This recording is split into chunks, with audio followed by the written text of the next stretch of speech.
আমরা দাঁত প্রতিস্থাপন নিয়ে আজকে কথা বলবো। পেশেন্টরা আমাদেরকে খুব কমনলি জিজ্ঞেস করে, আমার যদি দাঁতটা ফেলে দেয় বা পড়ে যায় সেক্ষেত্রে কি এটা রিপ্লেস করে নিতে হবে কিনা।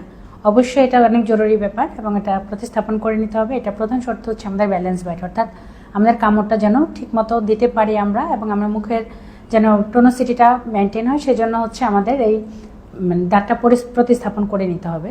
আমরা কয়েকভাবে করতে পারি, একটা স্থায়ীভাবে করতে পারি, আর একটা হচ্ছে রিমুভাল অর্থাৎ খোলা লাগানোভাবে। আমরা যদি স্থায়ীভাবে করি সেক্ষেত্রে আমরা দুইভাবে করতে পারি, ব্রিজ আর একটা হচ্ছে ইমপ্ল্যান্ট।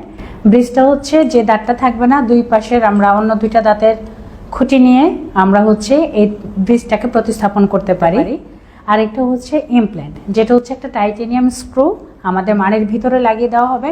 সেক্ষেত্রে আমাদের অন্য কোনো দাঁতের হ্যাম্পার হবে না, শুধুমাত্র ওই নির্দিষ্ট দাঁতের উপরেই আমরা দাঁতের গোড়ার মতো একটা বিহেভিয়ার করবে, তার উপরে আমরা একটা দাঁত স্থাপন করে দিব।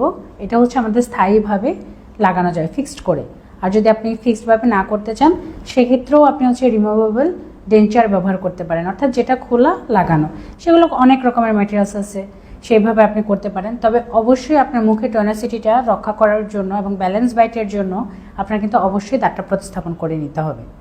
ধন্যবাদ।